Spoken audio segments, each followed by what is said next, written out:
You know, I've lived long enough to see the seasons change thousands of times. Summers coming in hot and loud, winters settling in quiet and patient. I've seen people grow and I've seen people change.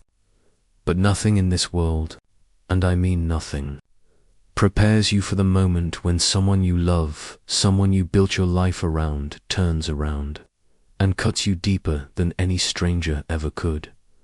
I used to believe, with everything in me, that family never turns their back on you, that no matter how hard life gets, no matter how much the world tries to break you, your blood, your kin, they stand beside you. They don't betray you, they don't hurt you, they don't look you in your eyes, smile, call you brother, and then quietly pull the ground right out from under your feet. But life has a way of waiting for the moment when your hands are shaking and your guard is down. Life waits until you're tired, until you've given everything you have, and that's when it shows you who people really are. My name is Samuel Harris. I'm 57 years old, born and raised in Tulsa, Oklahoma, where the summers smell like hot asphalt and fresh-cut grass, and where everybody knows your name, or at least they used to. I grew up in a town where neighbors didn't just wave hello, they knew your parents, your school teachers, your childhood scars, your first heartbreak. They knew who you were before you even knew who you were. But now I live alone in a quiet little stretch of land outside Phoenix, Arizona.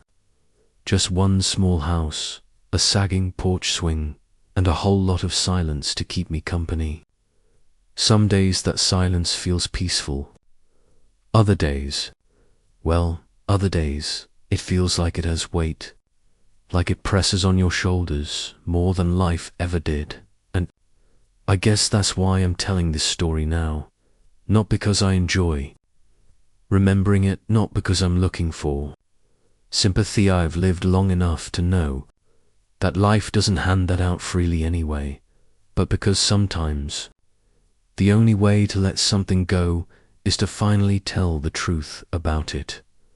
This is the story of how my own sister, the person I trusted more than anyone in the world, sold me out for money, and not just pocket change. Not just a favor, not just a small mistake or misunderstanding we shrugged off later and laughed about over Thanksgiving dinner. No. She took my retirement, she took my life savings, she took the future I had spent decades building, brick by brick, hour by hour, sacrifice by sacrifice, gone. Just like that. You know, when it first happened, when the truth first hit me, I remember sitting at my kitchen table, just staring at nothing. I remember the sunlight coming through the window and landing on the floor, golden, warm, soft, but I didn't feel any of it. It was like watching the world through muddy glass, like everything had slowed down, except the hurt. And I remember thinking no, hoping that there had to be some explanation, something I missed, something that made sense. Because the mind does that when something hurts this deep. The first thing we do isn't scream or break or fight. The first thing we do is deny. We try to protect ourselves from the truth, because the truth is a blade. And when betrayal comes from someone you love, that blade doesn't slice clean. It drags, it tears, it leaves scars. So, if you're listening to me right now and you're thinking, my family would never do something like that, my sister, my brother, my parents, my kids, they'd never betray me like that. Well, I want you to listen closely. Because I used to say those exact same words. I used to defend family with my whole chest. I used to believe loyalty was something people were born with, not something that had to be earned. I thought blood meant something. I thought it guaranteed love. I thought it meant I was safe. But let me tell you something I learned the hard way. Greed is louder than blood. And when money enters the room, real money, life-changing money, some people stop seeing you as family.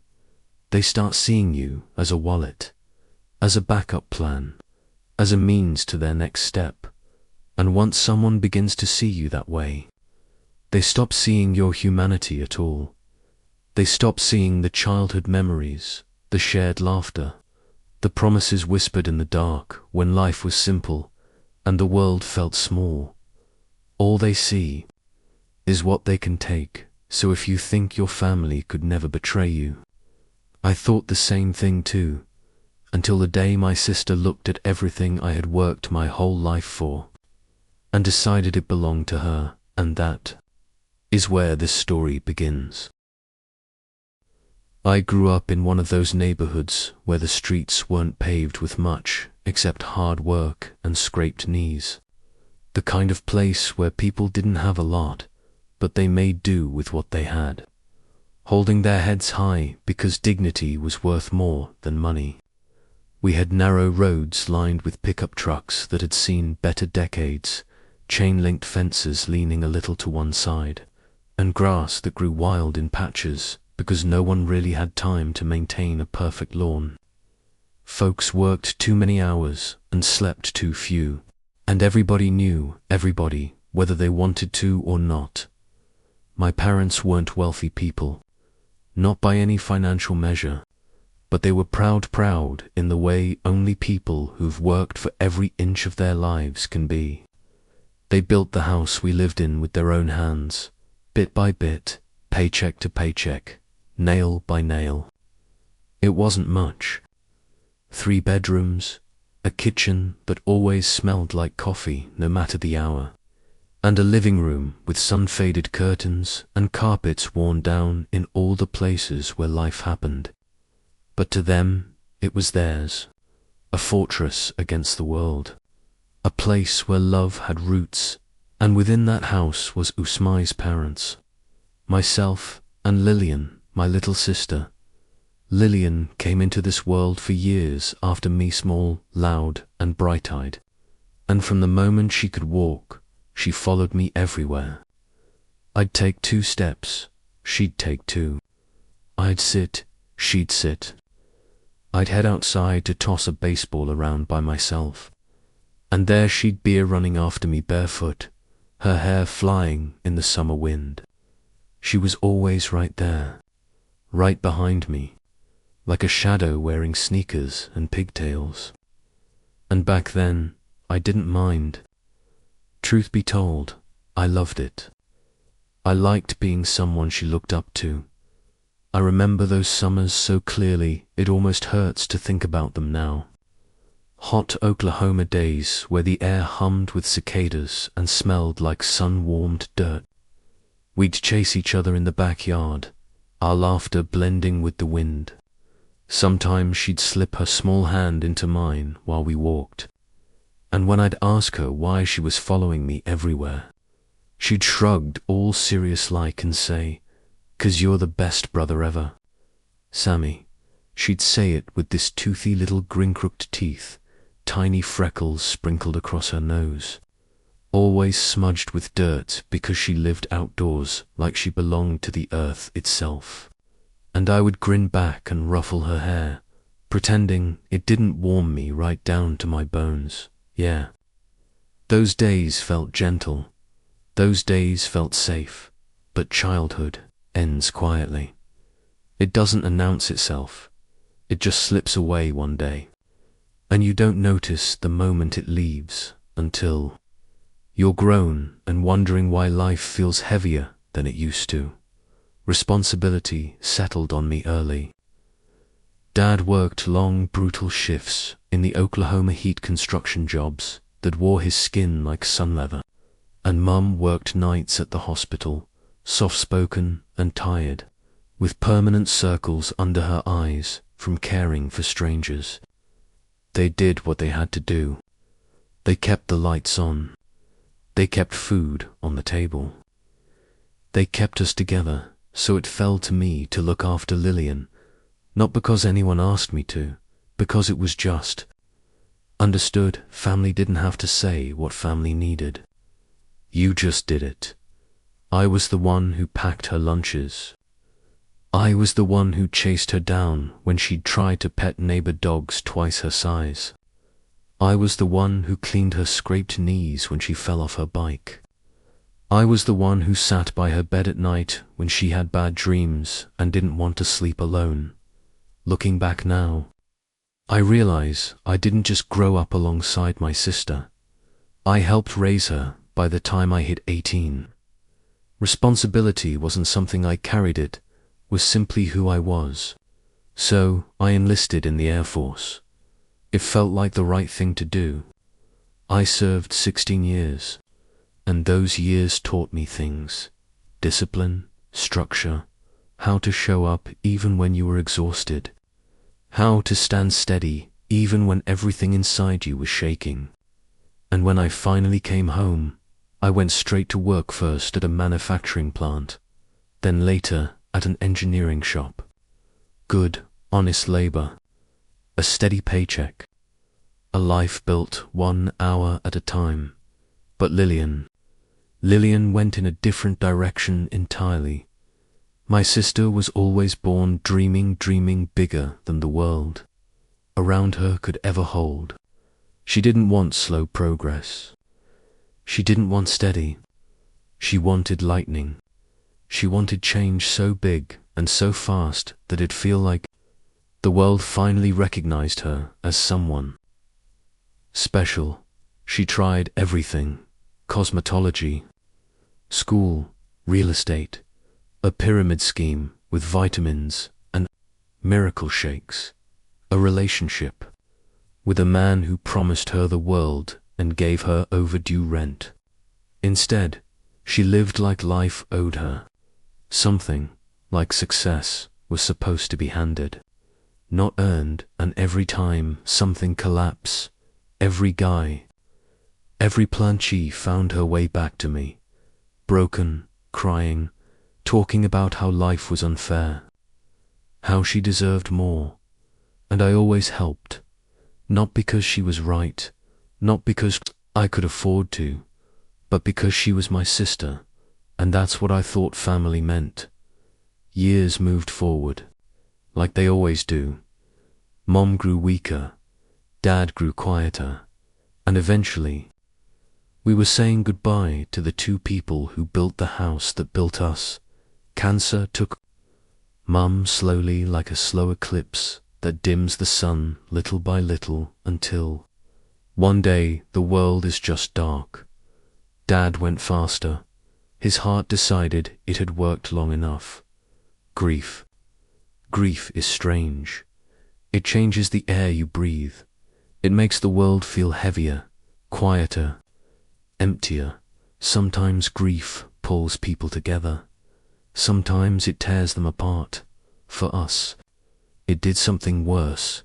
It created space, just wide enough for betrayal to step through. My parents didn't leave behind a fortune. They left behind something more important than that. They left the house with the backyard where Lillian chased butterflies, the kitchen table where Dad used to sit and drink coffee before the sun came up, the living room where Mum read books after long night shifts.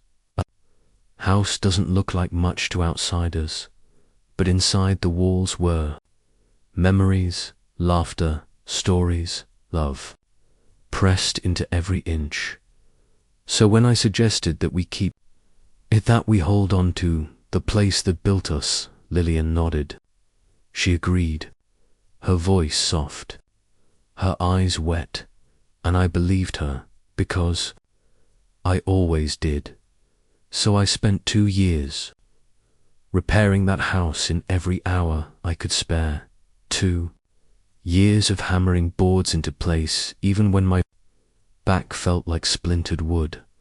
2 years of scraping paint until my hands blistered. 2 years of fixing things that were broken, not because it was my job, not because I had to, but because it was our home, because I thought we were preserving something sacred.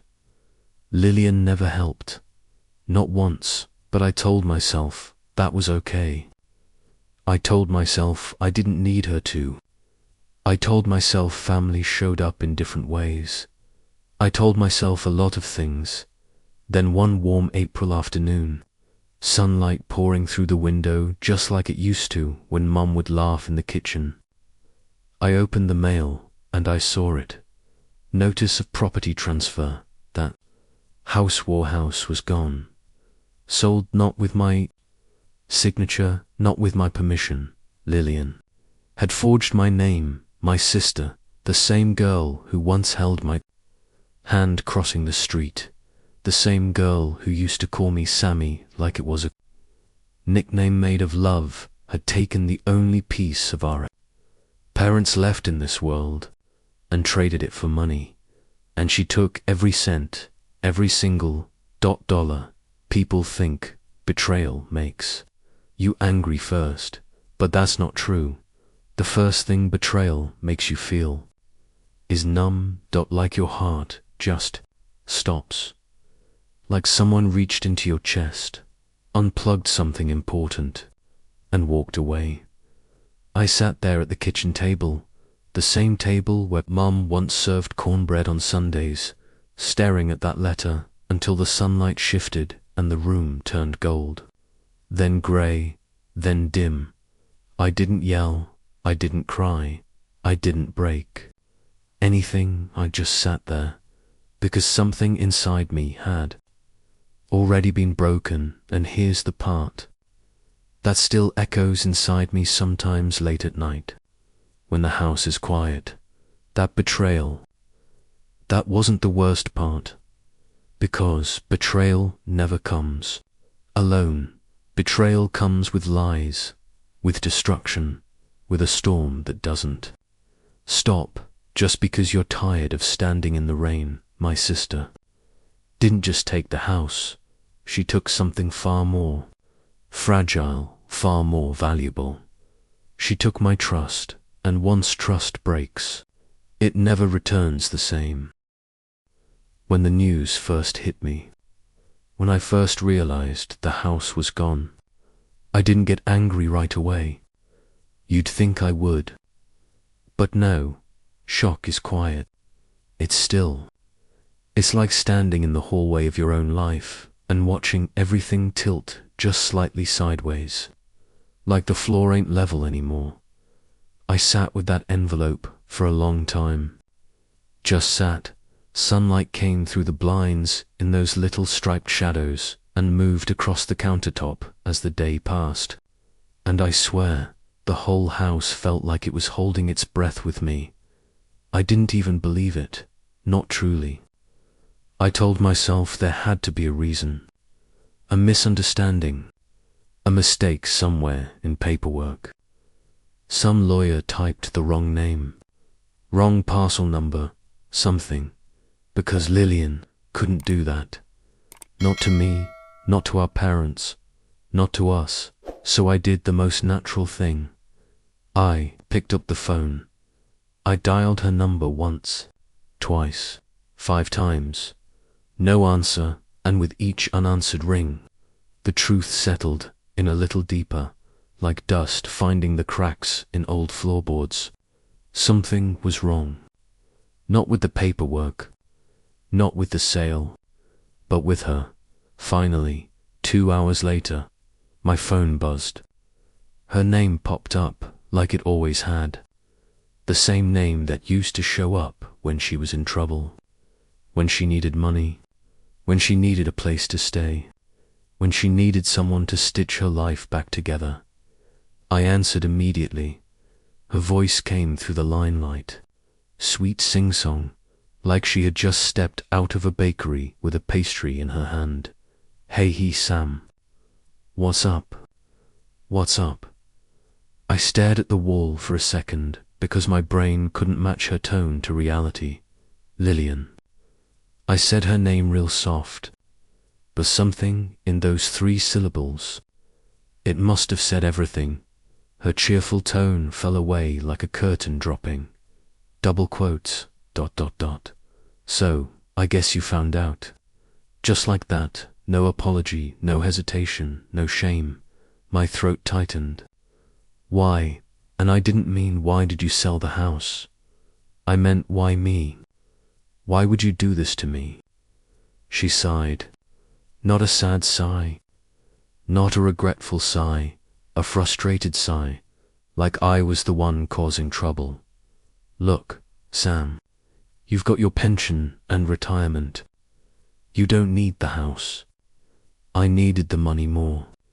And honestly, that house always felt more like my memory with Mum than yours. I was her favorite. There are some things you never expect to hear from someone you love, especially someone who grew up under the same roof, at the same dinner table, with the same scraped knees and shared bedtime prayers. My voice broke a little, I won't lie. I rebuilt that house, Lil. I spent 2 years, she interrupted. That was your choice. I didn't ask you to. I had to close my eyes to steady myself. My hand shook, holding the phone. You forged my signature. Nothing, not even a pause. I had to, she said, plain as day. Otherwise you'd say no. There it was, truth, pure, unfiltered, and colder than winter steel. And then, before I could speak again, she added, almost annoyingly casual, I don't want to argue. It's done. Move on. Love you. Bye. Click. Love you. As if love still meant the same thing. As if love hadn't just been gutted and left, bleeding on the kitchen floor. Now see. A betrayal like that doesn't stay private. Not in a small town. Small towns talk. They whisper. They stitch stories into quilted rumors and hand them out house to house. But I didn't know that yet, not until the stares started, not until the murmurs at the hardware store, the diner, the church steps. See, Lillian didn't just betray me financially. She didn't just steal the house. She stole the story. She got out there first, told folks I gave her the house, told them I didn't care about our parents' legacy, told them I was planning to sell it without her knowing that she saved it, and people believed her. Because that's the thing, Lillian could always tell a story prettier than the truth. One day, outside the grocery store, Mrs. Dorsey, our old neighbor, the woman who used to give me strawberry cookies after school, stopped me.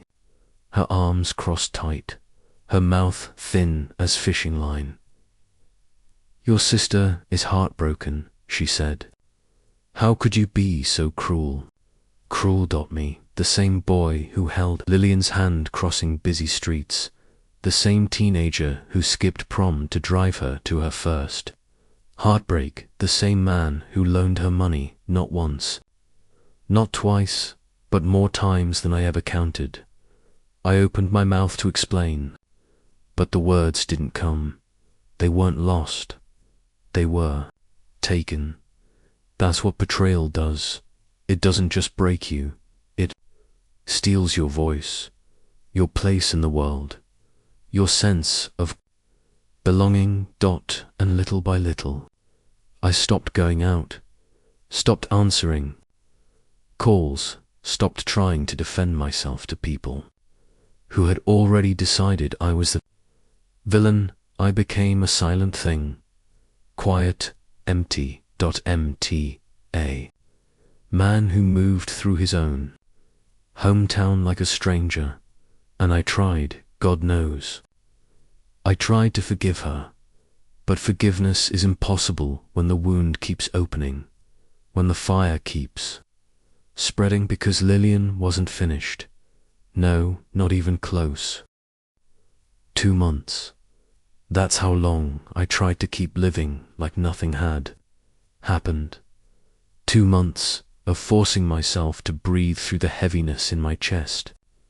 2 months of pretending that maybe time would soften things, that maybe one day I'd wake up and none of it would sting anymore.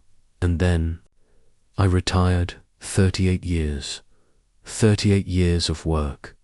Work that wore out my knees, carved lines into my face, and took whole winters of my life away from home. If you've ever worked a job longer than half your lifetime, you know retirement isn't just a day. It's a weight finally set down. It's the moment you take a deep breath and tell yourself, you did it. You made it. I remember waking up that first Monday. No alarm clock, no uniform, no clocking in. I made myself coffee and sat outside on my porch watching the sunrise. It was one of those Arizona mornings where the sky turns pink before the sun even shows. Quiet, gentle, peaceful, I thought to myself. Maybe things will be all right. And then, around 9:17 a.m., my phone buzzed, a bank notification. I almost ignored it, but something instinct maybe made me pick up the phone, and there it was, $42,600 withdrawn in one day. At first, I thought maybe it was a glitch, a system error. Banks mess up all the time. Happens. But then I opened the transaction history and my blood turned cold. Withdrawal, transfer, transfer, transfer, another withdrawal, over and over, in amounts that made my stomach twist. My finger hovered, shaking, as I scrolled down, and then I saw the name, clear as daylight. Recipient, Lillian Harris. My sister again. And just like that, everything clicked into place. Not just the betrayal from the house, not just the lies, not just the story she fed. The town, I remembered something almost embarrassingly small, something so ordinary it hurts. Years ago, maybe 7 or 8, she told me, Semi, I'm terrible with passwords. Can I put my email and phone number as your recovery contact? Just in case something happens to you, you know? Emergencies. And I said yes. Because why wouldn't I? She was my sister, the girl I held by the hand when she was too scared to cross the street, the girl I carried when she scraped her knee. The woman I supported through every disaster she ever created. I trusted her. She used that trust like a crowbar. She reset the password, got in, and drained nearly everything. All those years I spent waking up before dawn. All the overtime I took. All the weekends I missed. All the dreams I'd postponed, telling myself, later, when I retire, I'll finally rest. She took it in minutes. I walked outside, not consciously. My legs just moved. I sat down on the porch step, and I didn't move. Not for 10 minutes, not for 30, not for an hour. The air felt thick, like breathing through a wool blanket. Like the world was suddenly heavier than it used to be. I wasn't thinking about calling the bank. I wasn't thinking about calling the police. I wasn't thinking at all. I was grieving, because this wasn't about money. It was about the truth inside of it. She didn't just take dollars. She took my years. She took my time. She took the pieces of my life I could never get back. That's a different kind of pain. One that doesn't hit you like a punch. No, it settles. Slow, heavy. It crawls into your ribs and sits there like something that doesn't belong.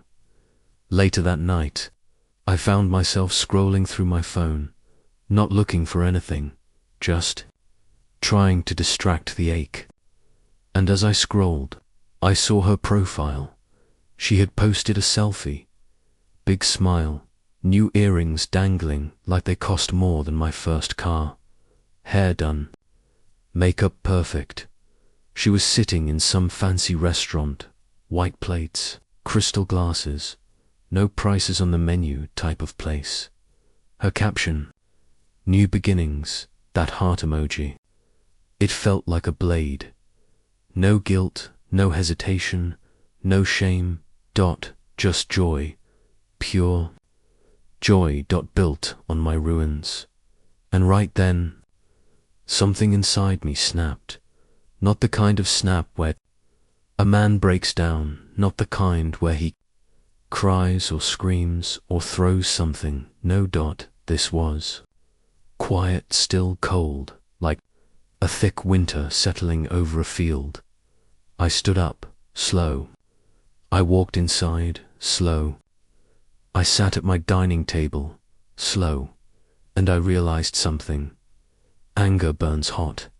Hot things flare, explode, fade, but betrayal freezes, and frozen things, they last. I wasn't going to yell. I wasn't going to beg. I wasn't going to ask why. I was going to move. Carefully, deliberately, with purpose, sharp enough to cut. Clean. Because if she thought I was the soft one, the forgiving one, the one who would always bend, she was about to learn something new. Justice doesn't come fast, but when it arrives, it comes heavy, it comes absolute, and it doesn't knock politely. And I promise you, justice was already on its way. Justice doesn't always arrive like some roaring thunderstorm. Sometimes it doesn't roar at all. Sometimes it moves like winter, quiet, cold, creeping through cracks, filling every empty space until everything freezes. That's how it came for me.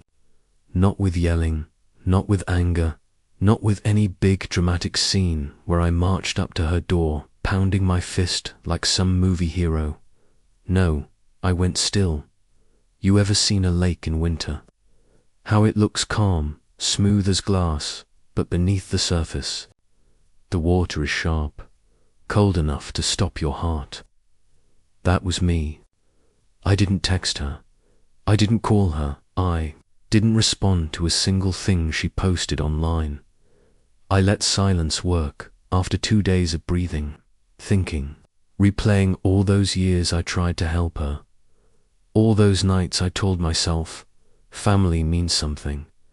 I made a call. Not to her, to a lawyer.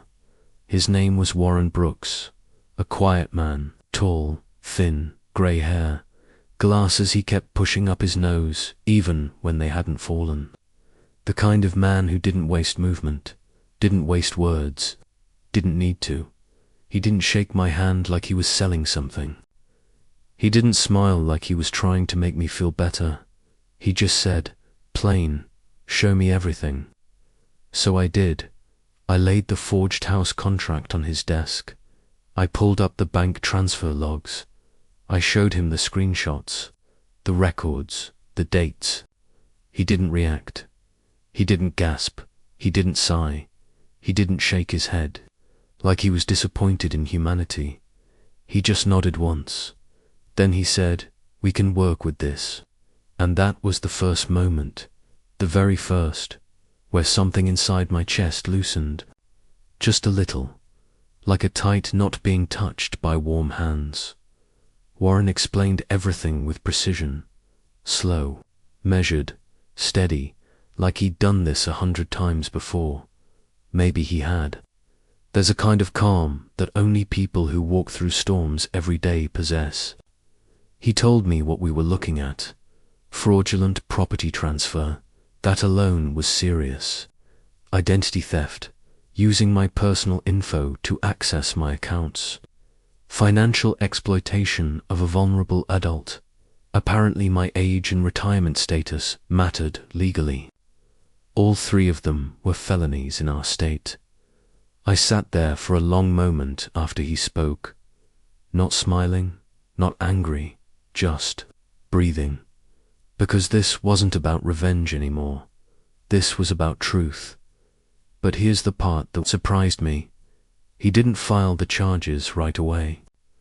No, Warren shook his head slightly and said something I didn't expect. People who believe they've gotten away with something get sloppy. Let her think the world is quiet. Let her think she won. He leaned back in his chair, fingers steepled lightly. When she gets comfortable, we move. And for the first time since this nightmare began, I felt like I wasn't alone. Meanwhile, my sister, she was thriving, or at least pretending to, posting pictures daily, smiles so big they looked painful, wine glasses raised, brunch here, spa day there, vacation screenshots from places she couldn't afford before. She thought she had one, but people like that, they always want one more thing. Greed doesn't stop. Just because it's full, it grows. And that's exactly what she did. One afternoon, early June, I was sitting at the kitchen table drinking black coffee when an alert popped up on my phone. New listing, 1974, Ford F100. $6, $500, same color, same year. Same slight dent in the rear bumper I always meant to fix. My truck, the truck I had spent 20 years dreaming about. The truck I finally bought after my last deployment. The truck I polished every Sunday morning. The one I told myself I'd take cross-country one day. And she listed it like it was some old junk sitting behind a barn. It wasn't even the listing that hurt. It was the description, owner, moving on. No sentimental value, first come, first served. No sentimental value. That truck carried more of my heart than she did. I called Warren. I didn't yell. I didn't rant. I didn't tremble. I just said, she's trying to sell the truck. He didn't ask questions. He didn't need details. He simply said, good. That's the mistake we were waiting for. 3 days later, a knock came, not to my door, but to hers. She was living in a new condo, shiny stone countertops, staged furniture. Everything meant to look like a fresh, bright start. She decorated it like she was starring in some renovation show, lighting candles, hanging art prints, throwing pillows matching in color palettes she never cared about before. When the officers knocked, she opened the door, smiling, thinking it was delivery, or a neighbor, or maybe someone who wanted to buy the truck. But the moment she saw the badges, her face changed, not with guilt, not with realization, not even with fear. Shock, pure shock, like it had never crossed her mind, not once, that there were consequences. Her lips parted, her eyes blinked. She froze, no caption this time, no camera angles, no glowing restaurant lighting, no sparkling earrings, just reality. Just the truth standing at her front door. And as they read her, the charges, each word slow, clear, legal. I didn't feel joy. I didn't feel triumph. I didn't feel like I won. What I felt was something quieter, something like balance. Because betrayal can shatter a man, yes, but truth has weight. And that weight was finally shifting back where it belonged. Courtrooms are not the dramatic stages you see in films. There is no echoing slam of justice, no grand speeches that shake the room, no bright spotlight that reveals hero and villain. No courtrooms are quieter, still, almost painfully ordinary. The walls are beige. The lights hum softly, those long bar fluorescent tubes that always flicker at the corners. The air conditioning runs colder than necessary, like the room wants to keep emotions frozen before they can spill out. Paper rustles, shoes tap, people cough into handkerchiefs. You can hear your heartbeat in your ears. I sat in the left row, hands folded, knees stiff. My body felt older than it ever had, not because of age, but because of weight. The weight of betrayal, the weight of carrying truth that should have never needed defending. Across the aisle she sat, my sister Lillian Dot. For a moment, just a moment, our eyes met. And there it was, that familiar face that had once laughed beside me on long summer afternoons when we were children.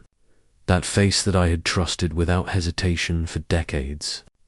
But now, that face seemed carved from something else.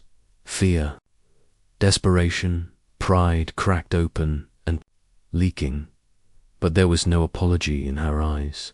Not remorse, not regret, not even understanding, only fear. The realization that the world she thought she controlled was collapsing. The judge called the courtroom to order. His voice was steady, practiced, the kind of tone that has seen thousands of lives unravel in this room and knows better than to be moved by any of them.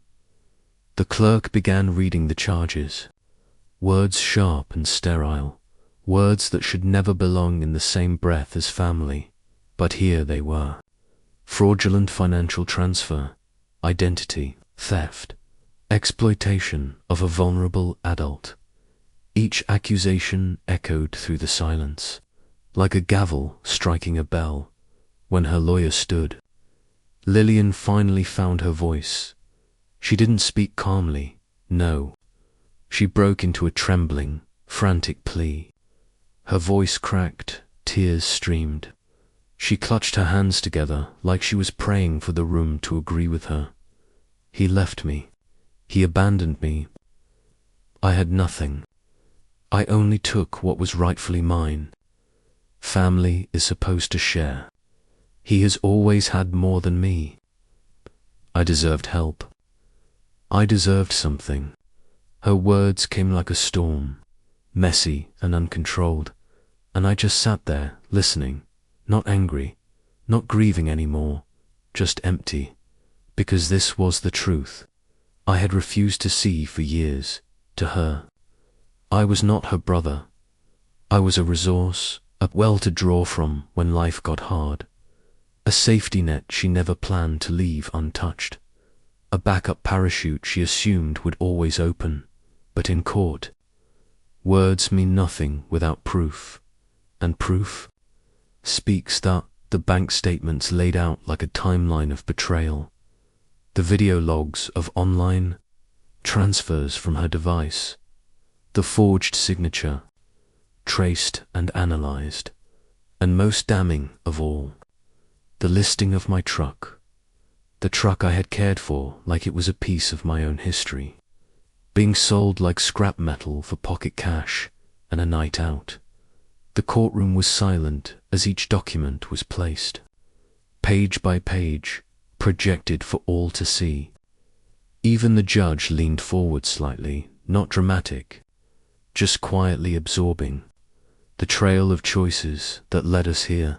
Lillian stopped crying when the evidence began, stacking higher than her excuses. There is a moment, a specific moment, when a person realizes they have run out of places to hide.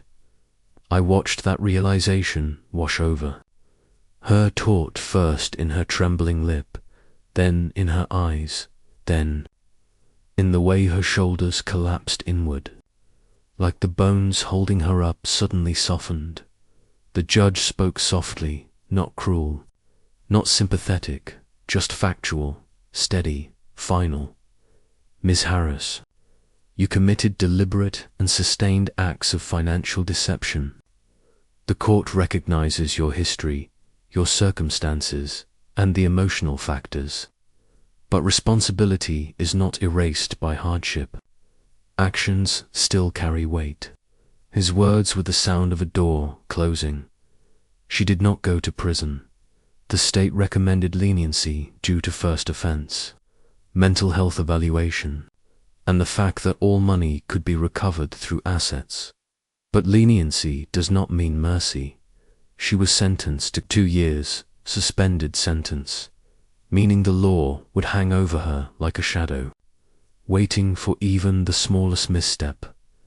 Mandatory rehabilitation for compulsive financial dependency, a polite, clinical phrase meaning she would have to face the truth she always avoided. She could not build a life without stealing pieces of others. Full restitution. Every dollar she took, returned. Slowly, legally, permanently. Monitored, and worst of all, a permanent financial separation order. She could never touch my accounts. Again, never request access, never be linked to me. Legally in any financial way. The tie was cut. Not by anger, not by revenge, but by law, by truth, by the quiet, final judgment of reality. When it was over, the judge dismissed the court. People stood. Coats were gathered. Papers stacked. The world moved on as if nothing extraordinary had occurred, but I sat still, because something had ended. Not just the case, not just the theft, but us. I did not celebrate. I did not smile. I did not feel victorious. I simply breathed, and for the first time in months, the air didn't hurt. When the gavel fell for the final time, and the case was closed, people rose from their seats in quiet waves, the way people do after a Sunday church service. Slow, subdued, almost unsure if they were allowed to speak yet. Papers were gathered. Chairs shifted. The murmurs of lawyers and clerks swirled like low fog. I didn't move, not at first. I sat there long after the judge left, long after the attorneys had shaken hands and exchanged their polite goodbyes. My hands rested on my knees. My breath was steady, but not relaxed. It was the breath of someone who had been holding pain so long that even when released, the body still remembers the weight. Eventually, I stood. My legs felt stiff, heavy, as if the floor itself was reluctant to let me go. I walked out into the cold hallway, that sterile corridor lined with bulletin boards, legal notices, fingerprints of hundreds of stories, thousands of endings. I walked past strangers who didn't know me, didn't care what had happened in that room, didn't understand that a lifetime had just shifted beneath my feet. When I reached the glass doors outside, the daylight hit my eyes, too bright, too indifferent. I stepped out.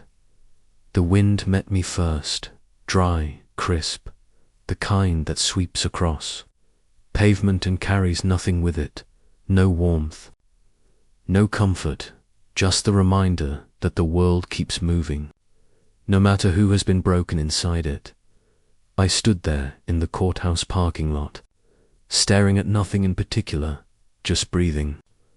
I expected victory to feel like fireworks, like triumph, like something grand and chest-swelling and glorious.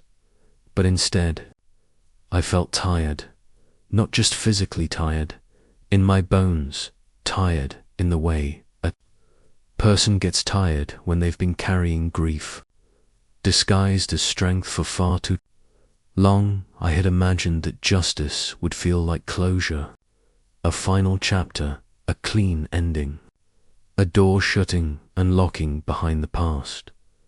But justice isn't closure. Justice is simply correcting. What was wrong, it does not restore. Trust, it does not erase memories. It does not heal the part of you that believed everything would always be okay. Justice is balance, not healing. Revenge, no matter how justified, cannot give back what was taken. And standing there, with the sky wide above me and the sound of cars humming in the distance, I realized something I had never wanted to accept. I didn't win, not really. I didn't feel strong. I didn't feel redeemed. I didn't feel avenged. I felt EMPTYA, quiet emptiness, like a room after furniture has been moved, out, echoing, dust motes drifting where life used to be, because I hadn't just lost money. I hadn't just lost a truck. I hadn't just lost time. I lost my sister, not in death, but in truth, the version of her I believed in, the one I trusted, laughed with, shared history with. That person didn't exist anymore. Or maybe she never existed the way I imagined. Maybe I had been loving an idea, not a reality. And when that realization hits, it is not an explosion. It is a quiet collapse. I looked up at the sky. It was pale blue, stretched thin across the horizon. The kind of sky that looks tired, like it has seen too much and is simply holding itself together out of obligation. My hands were in my pockets. My shoulders slumped. My eyes stung, not with tears, but with the weight of everything that had already been cried. Cars drove past. People talked. Life went on, and that was the hardest part. The world does not pause for your pain. I walked to my truck retrieved from her hands, restored to me not as a gift, but as evidence. I placed my hand on the hood, feeling the metal still warm from sunlight. It used to represent joy, a dream fulfilled, a piece of myself. Now it was something else. Proof of betrayal. I sat in the driver's seat and closed the door. The silence inside the vehicle was deep, like being underwater. I rested my forehead against the steering wheel and let out a breath that had been stuck in me for months. It didn't shake, it didn't break, it was just long. Because the truth is, revenge does not heal you, justice does not restore. What was stolen emotionally. Closure is not granted by court rulings or signatures or restitution. Revenge only stops more damage. It does not rebuild what has already collapsed. I started the engine. The radio came alive softly. Some old song from decades ago, familiar and distant. I didn't change it. I just sat there, letting the music fill the emptiness, not fix it.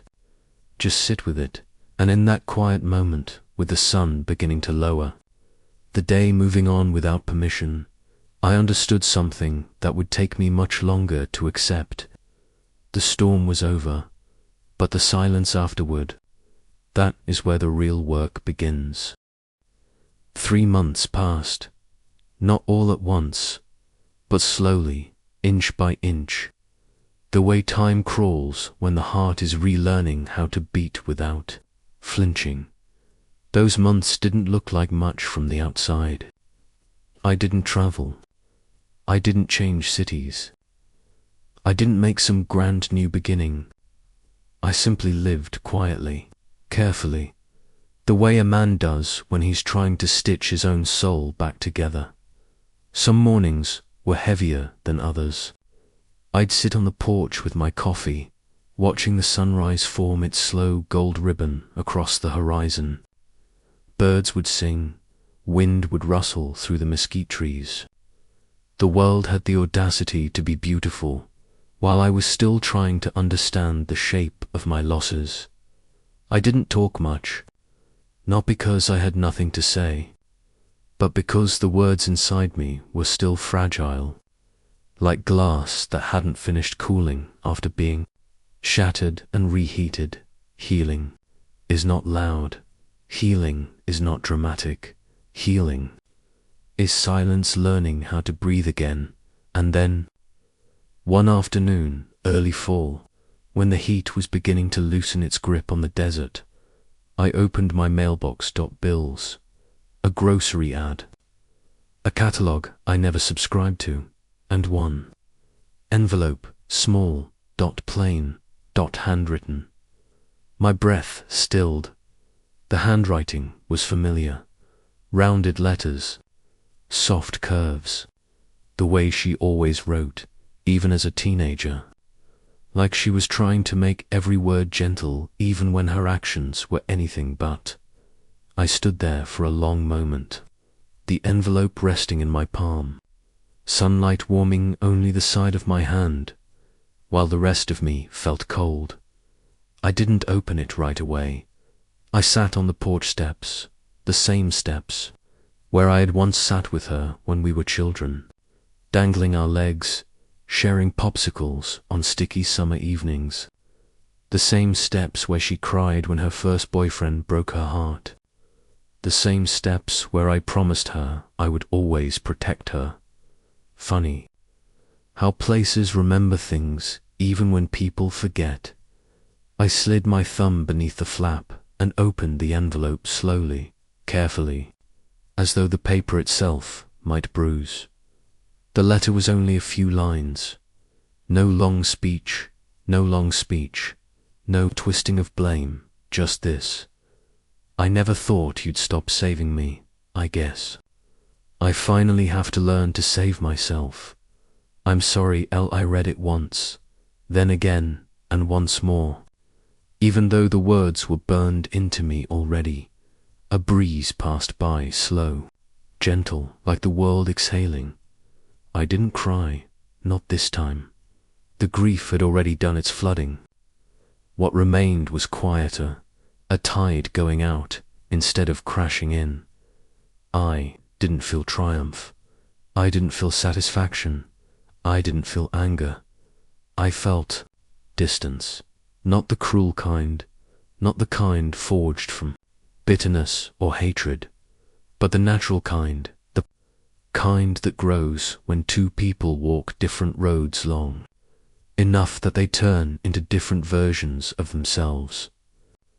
Didn't write back, not because I wanted her to suffer, not because I wanted her to hurt the way I had, not because I didn't care, but because some wounds aren't meant to be reopened in conversation. Some healing isn't meant to be shared. Some love, even family love, is healthier when it is held from afar. There is a kind of forgiveness that does not require reunion. A forgiveness that is private, quiet, internal. The kind that says, I release you from what you did, but I cannot return to where we were. I folded the letter, not with anger, but with care, and placed it inside a drawer where other pieces of my past lived.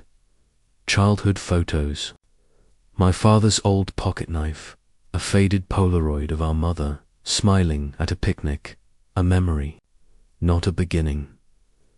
I walked outside again and looked at the sky, broad, endless, unbothered. The kind of sky that reminds you that life is always bigger than the pain inside. You, I breathed in, slow, deep, steady, and somewhere in that breath, faint but real, I felt peace beginning. Not complete peace, not final peace, but the first quiet seed of it. And sometimes, that is enough. The thing about starting over at 57 is, it doesn't look like starting over at 20 or 30 or even 40. At 20, starting over is adventure. At 30, it's ambition. At 40, it's correction. But past 50, starting over is survival. It's learning how to keep breathing without breaking your own ribs in the process. After everything with Lillian settled, I felt hollow. Not broken, just emptied, like someone had scooped out the inside of me and left only the outline behind. I realized I couldn't stay in Oklahoma anymore. The town was familiar, yes, but every corner, every street, Every neighbor's glance carried a shadow. Memory sat in the air like humidity, thick enough to drown in, so I packed what little I had left, a few boxes of clothes to my father's old tools, a jar of screws and nails I'd been collecting for decades, and that sky blue Ford F100, the one thing I fought like hell to. KEEP, I drove south. Miles and miles of open road, wind in the windows, sunlight shifting like gold dust across the dashboard. I didn't know exactly where I was headed. I just knew I needed quiet, space, somewhere I could breathe without someone else's memory pressing on my chest. I ended up in Arizona, just outside Phoenix. A small neighborhood, warm colors, slow evenings, cicadas singing like tired violins in the heat. I bought a little one-story house with a dusty yard and a garage just big enough to matter. Not a house for hosting, not a house for family gatherings, just a house for living quietly, steadily, patiently, and that was enough. The first morning I woke up there, the sun was barely a whisper over the horizon.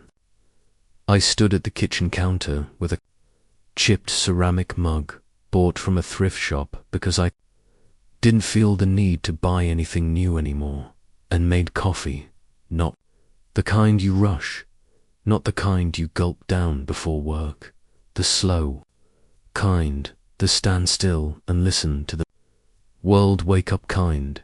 The steam warmed my face. The silence felt honest. It didn't heal me, not instantly, but it didn't hurt me either, and that was a start. I spent the first few weeks unpacking slowly. I hung a few photographs.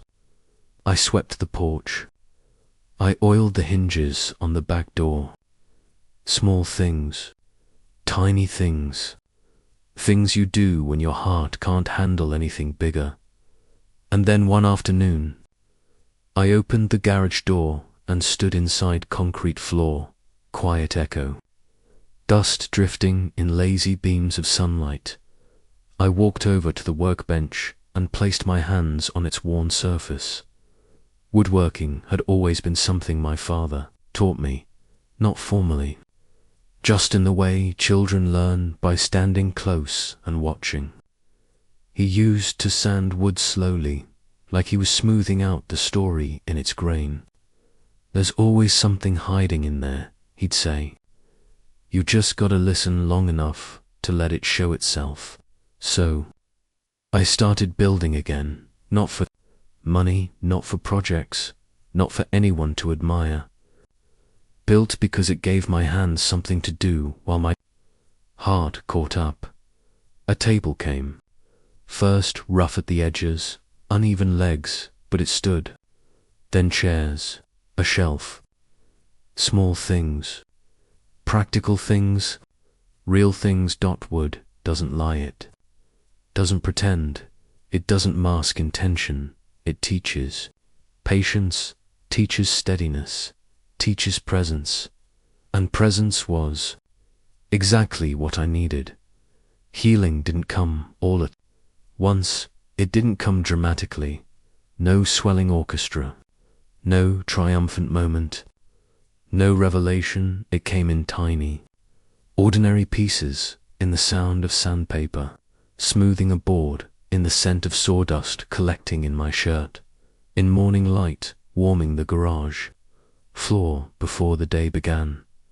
Healing looked like fresh coffee in a quiet kitchen, a sunrise watched alone, without the ache stabbing my ribs, breath that didn't shake on the way out, a night where I fell asleep without replaying old conversations, slow, soft, real. I didn't become whole overnight. I didn't become strong or reborn or any of that poetic nonsense. People like to say to make hardship sound pretty. Just became someone who could live again, and that was enough. A year passed. Not quickly, not gracefully, but in its own quiet, stubborn way. Seasons shifting like slow chapters. The desert summer gave way to cooler mornings. The kind where the air feels new, like it hasn't been touched by anyone yet. I got used to the rhythm of my little life, waking early, coffee at sunrise, the soft scrape of sandpaper in the garage, the low hum of cicadas in the late afternoons. I learned the exact creak of the back door. I learned the names of the neighbors' dogs. I learned that peace is not a moment, it's a practice. I wasn't looking for change. I wasn't searching for closure. I had stopped expecting both. Then, one ordinary Thursday, the kind of day so plain it doesn't seem capable of holding anything important, I went to the grocery store. Just needed bread, eggs, maybe a new bag of coffee grounds. The aisles were quiet, the fluorescent lights buzzing faintly overhead, shopping carts rattling against linoleum. Nothing dramatic, nothing unusual. I was halfway through the produce section when I saw her. Lillian. She was standing by the apples, one hand resting on the cart, the other holding a crumpled grocery list. And in that instant, my heart didn't stop. It didn't sprint. It didn't crack. It just paused. A long, still pause. Like the world was holding its breath with me. She looked different, not physically so much, but in the way a person does after life has finally caught up to them. Her hair was still the same, chestnut brown, but pulled back simply, without effort. No rings, no polished nails, no designer purse. Her clothes were plain, not worn out, not shabby, just real, honest, unadorned, and her face looked softer, not younger, not older, just stripped of the performance she used to live inside. She looked human, not the villain in my story, not the girl who sold our parents' memories away, not the sister who drained my savings and smiled while doing it. Just a woman trying to pick apples on a Thursday afternoon. She hadn't seen me yet. Could have walked away, turned down a different aisle, pretended the universe hadn't just placed us in the same square of existence again. But something in me, something quiet, something older than anger made me stay. She lifted her head and our eyes met. There was no flash of hate, no tightening of fists, no battle, just history, years of childhood, laughter, late-night drives to nowhere, birthday, candles blown out together, hospital waiting rooms, old, kitchen floors, swings, creaking in summer, wind, shadows and sunlight, all of it, all at once. I didn't see the woman who betrayed me. I saw the girl who once held my hand crossing Main Street because she was scared of traffic, and she didn't see the man she stole from. She saw the brother who bandaged scraped knees and fixed broken toy handles. Time does that. It changes the angle of memory, just enough for truth to breathe. Her eyes filled, but tears didn't fall, not this time. She didn't speak, neither did I. Words would have ruined it. Words would have reopened wounds. Words would have made something small and sacred too heavy to carry. She just nodded, a slow, small nod, a nod that said, I remember, I'm sorry, I'm different now, I'm trying, and I nodded back, a nod that meant I don't hate you. I don't need you in my life, but I don't hold you in darkness anymore. Then she pushed her cart forward, and I stepped aside. We didn't turn back. We didn't call out. We didn't hug. We didn't pretend something broken could be rebuilt to look the same. We just kept walking, and somehow it was enough, because closure isn't always a conversation. It isn't an apology screamed or cried, explained. Sometimes closure is to people realizing the story is no longer burning. Sometimes closure is a simple nod in a grocery store aisle, quiet, clean, final. Sometimes closure isn't spoken, it's understood.